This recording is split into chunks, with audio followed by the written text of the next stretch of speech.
Assalamualaikum warahmatullahi wabarakatuh. Kami dari kelompok 10 akan mempresentasikan hasil kerja dari kelompok kami, yang dimana kami akan membahas bab 10 yang berjudul berlatih kata-kata pada pidato.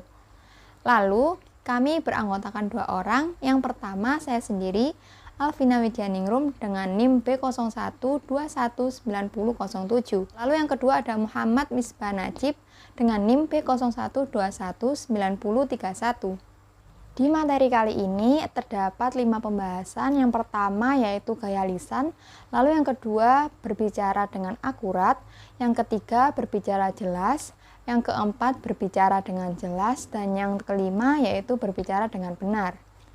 Yang pertama ada gaya lisan.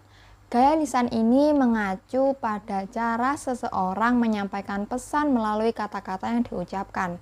Gaya lisan sendiri berbeda dengan gaya tulisan, terutama saat kita sedang berpidato. Sebagai pembicara, tujuan utama kita adalah menjalin hubungan dengan pendengar. Jadi, bahasa kita juga harus mencerminkan nada pribadi yang mendorong pendengar untuk merasa bahwa kita itu sedang berbicara dengan mereka. Gaya lisan yang efektif berbeda dengan gaya tulisan. Lalu berikut ini terdapat 4 hal penting yang harus diperhatikan. Yang pertama, gaya lisan efektif cenderung ke arah kalimat pendek dan bahasa yang akrab. Yang kedua, gaya lisan yang efektif menonjolkan kata ganti orang jamak. Yang ketiga, gaya lisan yang baik menonjolkan kata-kata deskriptif untuk mempertahankan minat pendengar dan meningkatkan retensi. Yang keempat, gaya lisan yang efektif menggabungkan rambu-rambu yang jelas. Lalu yang kedua, berbicara akurat.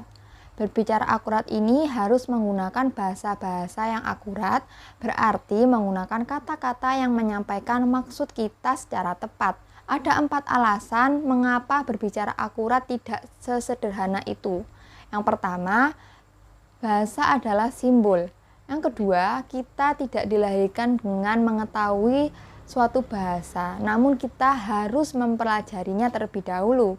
Yang ketiga, meskipun setiap bahasa memiliki sistem sintaksi dan tata bahasa, namun setiap pengucapan katanya harus ada tindakan kreatif. Yang keempat, meskipun 2 orang mungkin mengetahui kata-kata yang sama, namun mereka bisa saja menafsirkan kata-kata tersebut secara berbeda. Lalu untuk membantu memastikan bahwa bahasa yang kita gunakan dalam pidato itu akurat, kita harus melihat 3 konsep yang mempengaruhi bagaimana kata-kata itu ditafsirkan. Yang pertama ada denotasi, yaitu kalimat yang sesuai dengan yang dijelaskan dalam kamus. Yang kedua ada dialek, yaitu variasi bahasa daerah yang dimana dapat mempengaruhi pemahaman pendengar tentang pesan yang kita sampaikan. Yang ketiga ada makna tambahan, yaitu evaluasi yang kita kaitkan dengan sebuah kata, seperti konotasinya, lalu mewarnai makna yang kita berikan. Berbicara jelas. Berbicara dengan jelas merupakan hasil dari pengurangan penggunaan bahasa yang ambigu dan membingungkan. Menggunakan bahasa tertentu yang konkret dan tepat dapat mempengaruhi ambiguitas dan kebingungan audiens saat kita berbicara. Berikut 5 strategi untuk meningkatkan kejelasan dalam berpidato. Yang pertama, gunakan bahasa tertentu. Bahasa khusus atau bahasa ambigu dapat membuat pendengar lebih cepat memahami dibanding menggunakan kata-kata umum. Pilihlah istilah yang dikenal. Menggunakan istilah yang sudah dikenal sama pentingnya dengan menggunakan kata-kata tertentu. Namun hindari jargon, selang, singkatan, dan akronim, kecuali mendefinisikannya dengan jelas saat pertama kali digunakan dan menggunakannya adalah inti dari tujuan pidato Anda, seperti jargon atau selang. Kemudian, berikan detail dan contoh. Terkadang kata yang kita gunakan mungkin tidak memiliki sinonim yang konkret atau tepat. Dalam situasi ini, kejelasan dapat dicapai dengan menambahkan detail atau contoh. Kemudian, batasi jeda bersuara. Jeda vokal adalah kata-kata yang tidak perlu dimasukkan ke dalam kalimat untuk mengisi saat-saat penting. Kemudian, peka terhadap perbedaan budaya. Sangat perlu menyesuaikan bahasa Anda sehingga jelas dan sesuai untuk audiens Anda. Berbicara dengan jelas. Karena pendengar tidak dapat membaca ulang apa yang kita katakan, maka kita harus berbicara dengan cara yang membantu mereka untuk mengingat pesan yang kita sampaikan. Berbicara dengan jelas adalah salah satu cara efektif untuk mempertahankan minat audiens dan membantu mereka mengingat apa yang kita katakan, seperti gunakan bahasa sensorik. Bahasa sensorik adalah bahasa yang menarik bagi indera penglihatan, pendengaran, pengucapan, penciuman, dan perasaan. Bahasa sensorik adalah bahasa yang menarik bagi indera penglihatan, pendengaran, pengucapan, penciuman, dan perasaan. Gunakan fitur dan struktur pidato.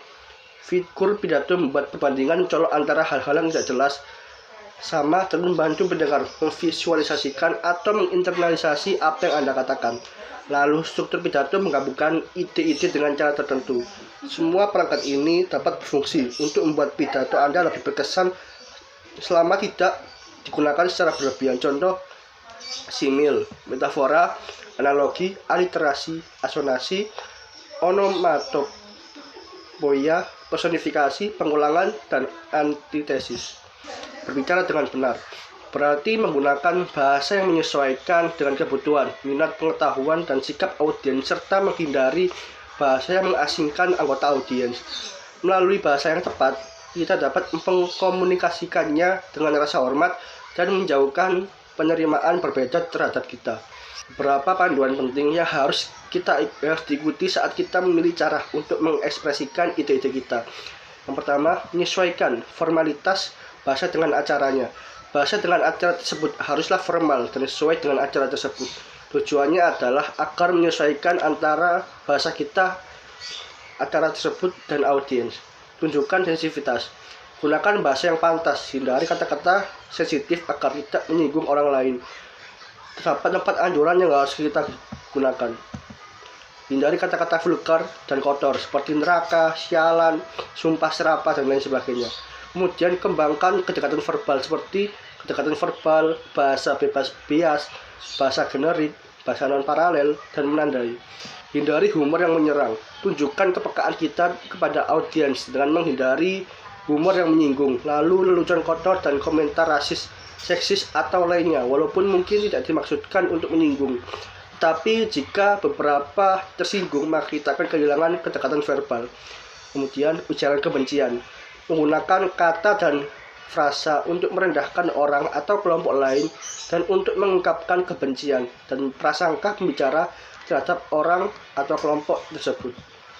Tujuan bahasa secara keseluruhan adalah untuk mengembangkan gaya lisan pribadi yang memiliki keunikan. Tujuan khusus penggunaan bahasa dalam pidato adalah untuk menyatakan gagasan secara akurat, jelas, gamblang, dan tepat. Gagasan diklarifikasi melalui bahasa yang spesifik, konkret, dan tepat. Dan bahasa tertentu memperjelas makna. Kejelasan yang dapat dicapai dengan memberikan rincian dan contoh. Seorang pembicara juga harus mempertimbangkan bagaimana anggota audiens mungkin salah mengartikan jika mereka berasal dari budaya yang berbeda. Cara untuk meningkatkan kosakata Anda adalah dengan mempelajari buku-buku yang membangun kosakata, mencari arti kata-kata yang tidak Anda pahami, dan menggunakan tesaurus untuk mengidentifikasi sinonim. Tingkatkan kejelasan bahasa dapat diukur dengan menggunakan bahasa sensorik serta kiasan retoris dan struktur ucapan. Ketepatan bahasa harus menyesuaikan dengan kebutuhan, minat, pengetahuan, dan sikap pendengar, serta menghindari kata yang asing, bahasa yang sensitif, kata-kata kotor dan vulgar, menghindari humor yang menyinggung, dan menghindari ujaran kebencian. Sekian presentasi dari kelompok kami, kurang lebihnya mohon maaf. Terima kasih. Wassalamualaikum warahmatullahi wabarakatuh.